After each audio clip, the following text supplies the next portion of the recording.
Smai ser, croeso I grochan Disney. David dwi. Ac April dwi, dau ddysgwyr Cymraeg da ni. A dau fan Disney da ni hefyd. Mae ein Pennod dau ni'n berffaith I ddysgwyr a ffeniau Disney eraill.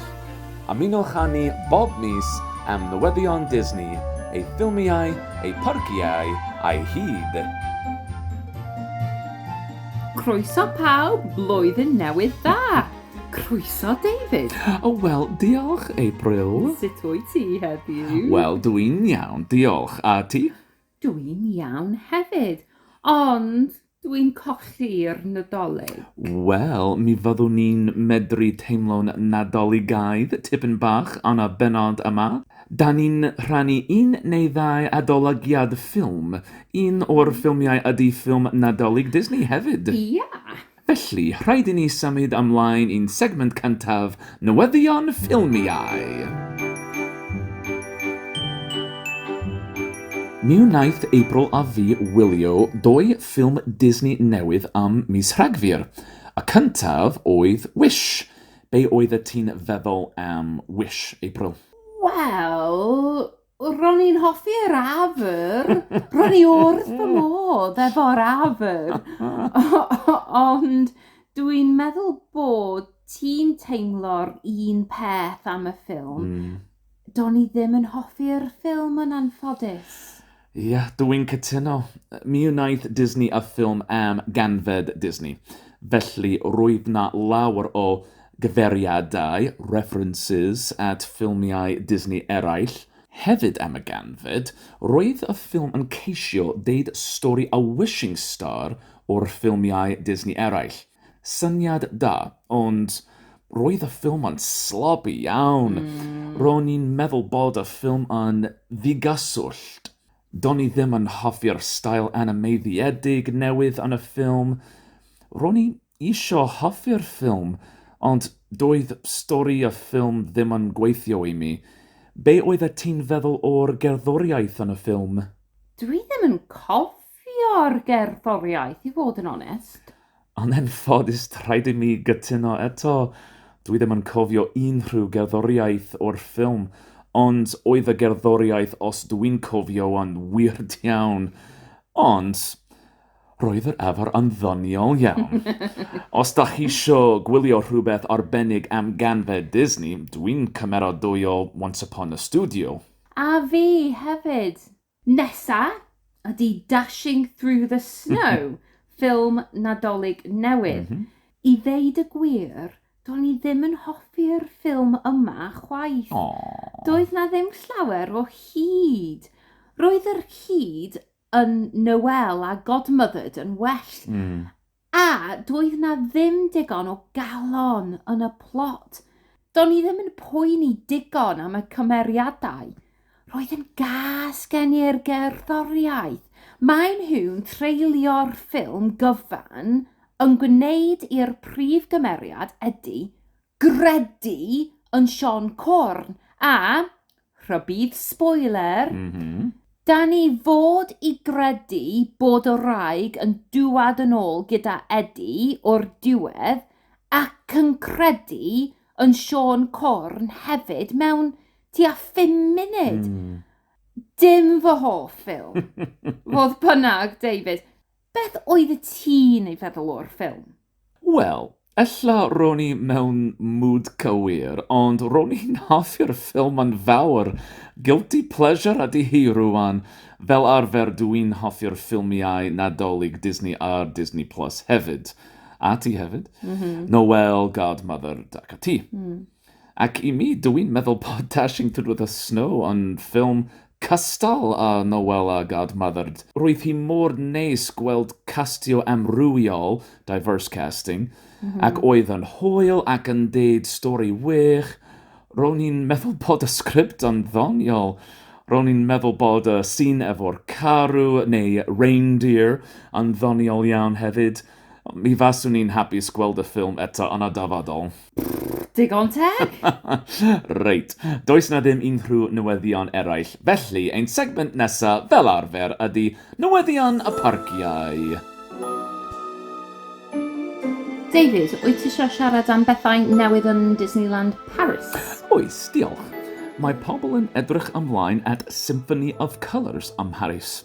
Mi fydd na sioe newydd yn ystod y nos ar y castell yn Parc Disneyland.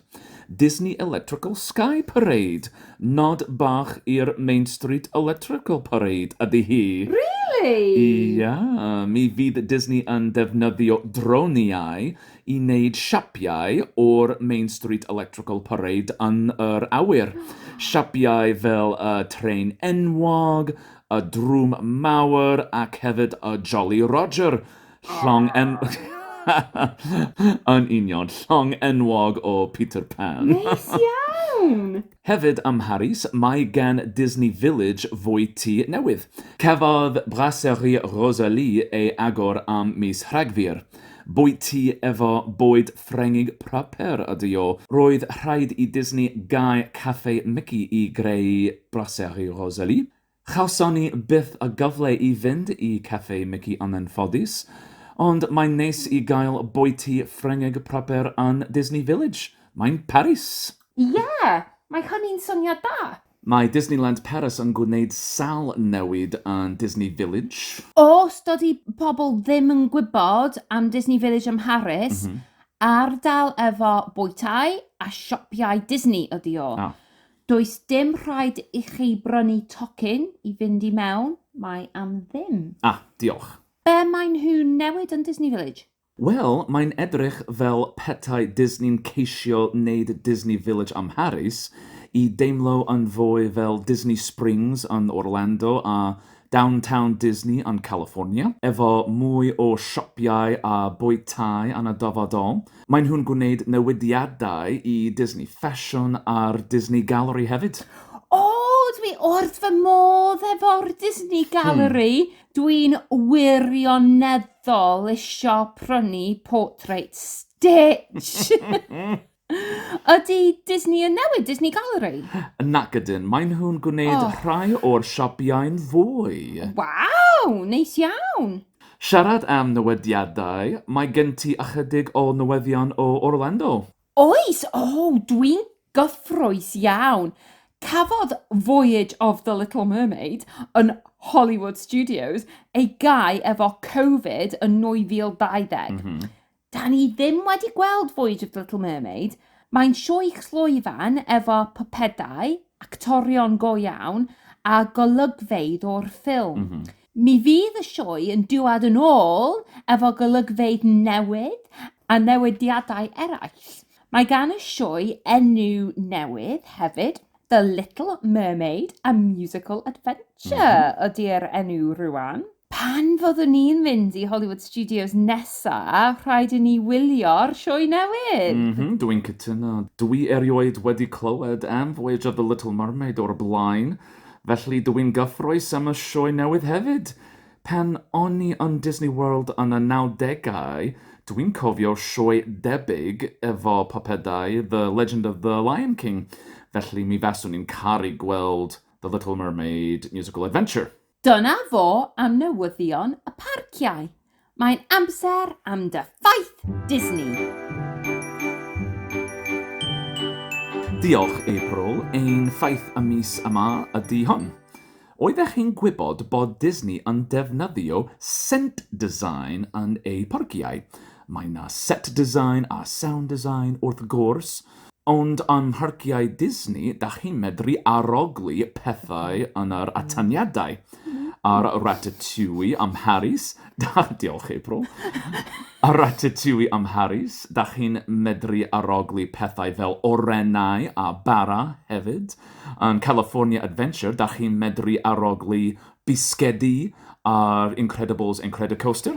Mae na sawl arogl ar Soarin' yn Epcot ac yn California Adventure. Orenau, Jasmine a Dŵr Halen. Wel.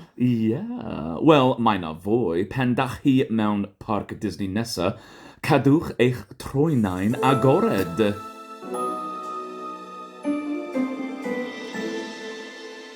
Wel pawb, mae David yn mynd i America mis yma. heb fi. Ydw, mi fydda i'n colli fy nheulu yma yng Nghymru, ond dwi'n edrych ymlaen at ymweld â fy nheulu yn America hefyd. Tra dwi yn America, dwi'n mynd i Disney World. Heb fi. Dwi'n gwybod. Mae'n drwg gen i. Ddim ond un penwythnos. Dwi'n mynd... Ddim ond un penwythnos. Dwi'n mynd i'r Magic Kingdom a mi fydda i aros yng ngwesty All-Star Sports a Coronado Springs hefyd. Felly, medrwch chi ddisgwyl llawer o bostiau o Orlando dros mis Chwefror. Ac ella, na i drio gwneud livestream neu ddau yn Orlando. O, dwi'n gyffrous iawn. O, ti'n cyffrous iawn. Oed ti yn Efrog Newydd hefyd? Mi ddyle ti dynnu lluniau yn siop Disney yn Times Square. O, wrth gwrs, wel, na i drio. Diolch am wrando fel arfer pawb. Peidiwch ag anghofio i'n dilyn ni ar Instagram @crochendisney. A welech chi yn fuan. Hwyl pawb, diolch! Mae'r bennod hon o Grochen Disney wedi ei chyflwyno a'i golygu gan David Herzog, hawlfraint Grochen Disney 2024, ac eidrio eiddo Disney sy'n perthyn i'r Disney Corporation.